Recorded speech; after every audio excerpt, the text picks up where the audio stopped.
With over 100 registered political parties, the electoral system and elections in India is very, very complex because all the interests of all these parties need to be kept in mind before an alliance is formed.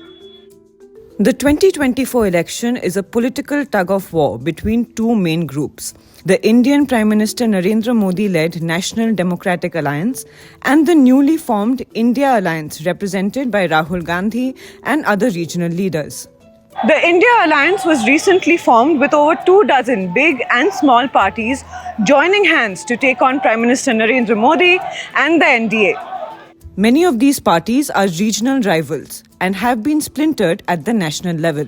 Some of their key leaders such as Mamata Banerjee, Arvind Kejriwal, M.K. Stalin, Sharad Pawar, Sitaram Yechuri, Uddhav Thackeray and Akhilesh Yadav are regional heavyweights but lack influence at the national level.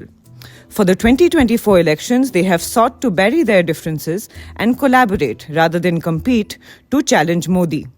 We are on our way to meet Professor Chandrachud Singh. Let's see what he has to say about the alliance and its prospects this election. The public reaction is more lukewarm to the news that there's an alliance. I would not say that it's cold, but I would rather believe that it's not warmer as well. So I think it's kind of a mixed understanding of some desperate attempts being made to dislodge the current regime from power. So I would believe that that is why I said, well, but they do look at the alliance as in kind of some optimism or at least some kind of a thrill that would get them going when it comes to the voting. But I would not see the alliance with people having great expectation from the alliance as simply being in terms of its capabilities to dislodge the government from power. Rahul Gandhi from the Indian National Congress is seen by many as the main leader of this new alliance. After the alliance was formed, Rahul Gandhi travelled across the country to connect with people and galvanize support. Rahul Gandhi हमारे घर पे अचानक ही आए, हम तो देख के चौंक गए थे। हमारी एक योजना आ रही है, हम हर गरीब महिला को 1 लाख रुपए दें साल। This election is about those who are trying to destroy the constitution and destroy democracy in this country versus those who are trying to protect the constitution. The alliance is playing on its acronym, saying it will be India versus Modi in the 2024 polls. ये लड़ाई opposition और BJP के बीच में लड़ाई नहीं है। देश की आवाज को दबाया और कुचला जा रहा है। ये देश की आवाज के लिए लड़ाई है। I think Rahul has been able to create some kind of an image for himself. So let's accept that. He comes off now as a leader and is accepted amongst the people as a leader who is fearless and who is capable of launching attacks. The only thing is that this attack that he launches is not very consistent. As a person, he has emerged out of the shadows of the kind of image he had.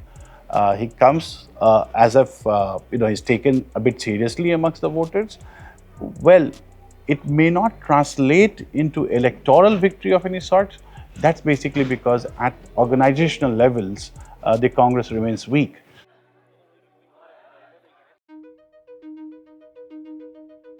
Indian National Congress spokesperson Pawan Khera says the party is aware of the massive challenges at play to take on Modi and his allies, but they remain optimistic. When we first started talking about alliance with all the prospective partners, we knew that the road ahead would not be a very smooth ride. The Congress Party's experience in cobbling alliances and running governments, alliance governments, is a very rich experience. By and large, the India Alliance is a good alliance of like-minded people who have the willingness of giving up some seats on all sides. So I think it's a good, very healthy alliance.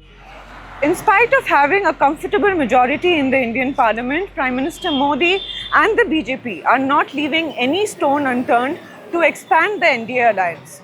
With the 2024 Lok Sabha elections closing in, a bigger and refurbished National Democratic Alliance is in the works.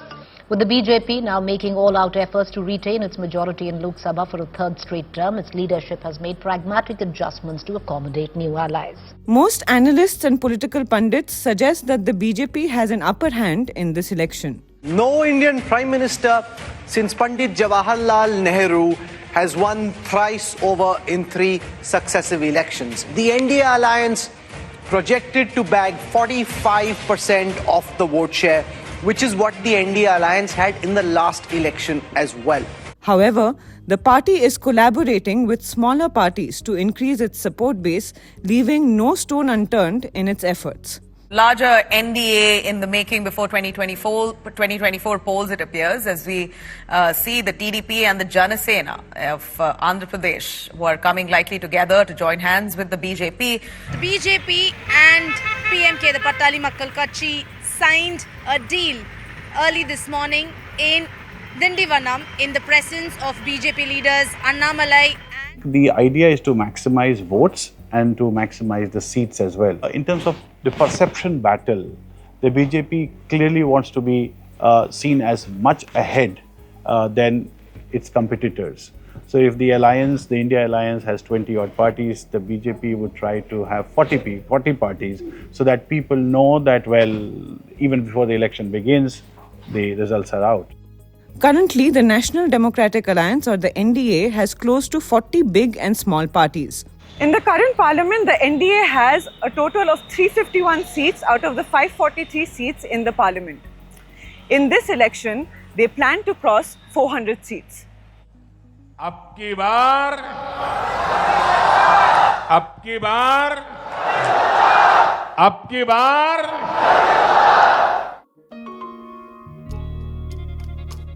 We met with BJP spokesperson Jaiveer Shergill. He started his career in politics with the Indian National Congress before moving to the BJP in late 2022. He told ABC News that the NDA was confident of crossing the 400 mark this election. The dipstick measure or the barometer of NDA versus Indi is very evident from the mood of the nation already. The mood of nation as far as NDA is concerned, led by Honorable Prime Minister Narendra Modi ji, is as far as NDA is ab ki baar 400 par, which for you means that this time it's above 400 seats for NDA. So ab ki baar 400 par versus for Indi or especially the Congress, kya hoga is baar 40 par? Will Congress cross 40? That is a question mark in Indian voters. Whereas on the opposite side, there's a definitive faith that NDA will cross 400. But is it easy for NDA to get more than 400 seats in a 543-seat parliament? You know, elections are quite different to predict and very difficult to predict in India. But well, if the Prime Minister wants 370, if he really works, and if the way the things are happening in the India alliance, well, who knows?